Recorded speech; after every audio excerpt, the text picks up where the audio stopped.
السلام عليكم الاصدقاء، مرحبا بكم في فيديو جديد على قناتكم انا سبورت. نهضر في هذا الفيديو باختصار على الماتش اللي سال دابا شويه ما بين فريق الوداد البيضاوي وفريق المغرب التطواني اللي انتهى بفوز الوداد 1-0 في اخر الثواني عن طريق ضربه جزاء. ضربه جزاء التي اسرت الكثير من المداد واللي كتشوفوا امامكم حاليا. البعض اعتبرها انها ضربه جزاء صحيحه والبعض الاخر اعتبرها انها ضربه جزاء خياليه خاصه من طرف جماهير الغريم. غنحاولوا حنا نحلوا اللقطه يعني بحياديه وبعيدا عن اي انتماء. كتشوف هنا حركاس كيفاش كيرجع الكره ديالو، واش قاصها بيدو ولا لا. الكاميرا شويه كتبان ما بايناش مزيان ولكن كتبان باللي ما قاصاش بيدو.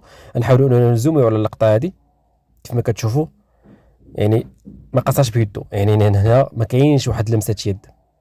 غياب لمسه يدو هنايا كتبان باللي بحال المدافع عاق الحركه ديال المهاجم، ولكن من خلال واحد اللقطه اخرى واحد الزاويه اخرى كيبان باللي المهاجم بحال بلونجا، بحال هو صيد المدافع. كيبان لك كنزوميو على حركاس ما كاينش لمسه يد سليمه.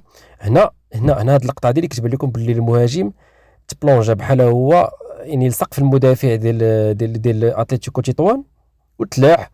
والاشاره العمليه ما تماتش المراجعه ديالها عن طريق غرفه الفار.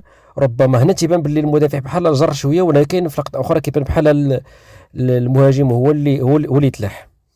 الغريب في الامر انه احنا تعودنا في البطوله الوطنيه جميع العمليات ولا الحالات ديال البيناتيات كتم المراجعه ديالها عن طريق غرفه الفار باش تاكد من الصحه ديالها. تنظن ان غرفه الفار اكدت القرار ديال الحكم عن طريق التواصل ديالهم بعضياتهم، ثم ما كانش داعي انه يراجعها. تيبقى هنا اختلاف الاراء بين مؤيد اللي قرر الحكم بين معارض، خاصه ان المغرب التطواني قدموا مقابله دفاعيه كبيره. ما كان ما شكلوش شي خطوره هجوميه ولكن قدموا مباراه دفاعيه كبيره، خاصه انهم لعبوا فريق الامل ديالهم، يعني فقط لاعب او لاعبين اللي كانوا من ضمن الصفوه. فهنيئا للفريق الوداد البيضاوي بهذا الفوز هذا، وكنتمنى لكم تخليوا لي في التعليق ديالكم واش فيها بينالتي ولا ما فيهاش. تهلاو.